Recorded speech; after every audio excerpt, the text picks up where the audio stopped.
Hey, this is Duncan MacPherson with Pareto Systems. I'm in San Francisco, California, at SFO actually, the airport in the Bay Area. And of course, not far from here is Oakland. And as you might know, there's a pretty important basketball series taking place between Golden State Warriors and the Toronto Raptors. So, fun fact, Del Curry played for the Toronto Raptors back in the day, along with Vince Carter. And Del's young son, Steph Curry, was taken under Vince Carter's wing. And he is definitely credited that experience to his own personal success. So he's essentially an honorary Canadian. But it's pretty big because this is the deepest the team has gone in the playoffs. They're looking great. Very good series. Raptors came into the NBA about 24 years ago. And it's interesting because I often get asked, how did I get into my business? And it was completely accidental. It was about 25 years ago. And I had some friends who were financial advisors and doing very well. And I had a marketing company, but I had shared some ideas with them that had worked, and they started waving my flag, and it became a major part of my business. And then the turning point was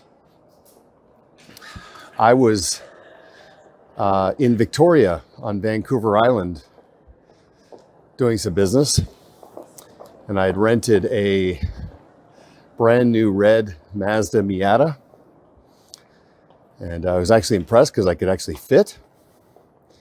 And so I was zipping around Victoria and Vancouver Island in this car, listening to a couple of books on cassette. Actually, I was listening to Pearl Jam. It had just come out. That was good stuff. But I bought a couple of books on tape. I was starting to take this more seriously. The first book on tape was Michael Gerber's book, The E-Myth, The Entrepreneurial Myth. And that really opened my eyes because he talked about the difference between technical ability and actually running a business.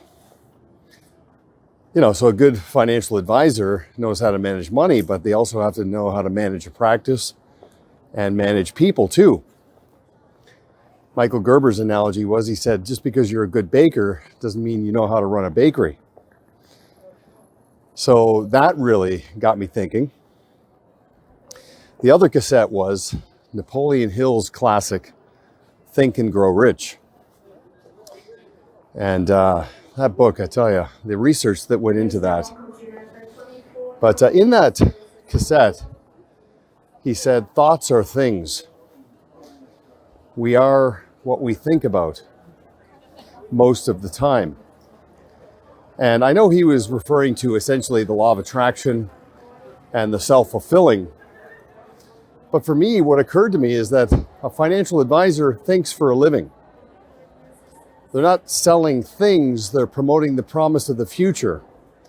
They're promoting the ability for someone to look to the future with anticipation instead of apprehension. And I thought, okay, how can we turn that abstract deliverable into something that's more proprietary, into a thing? As I got rolling, I read another book by Harry Beckwith. It came out in 1997 called Selling the Invisible. So anybody who is a service professional, not promoting something tangible, and especially not promoting something transactional. And all of that culminated in helping me understand that you have to take the abstract, commoditized, transactional nature of your value Make it conceptual, make it proprietary. And that's why we suggest that our clients become completely, fully process driven. And that's what creates professional contrast, creates consistency, efficiency, and an elevated client experience.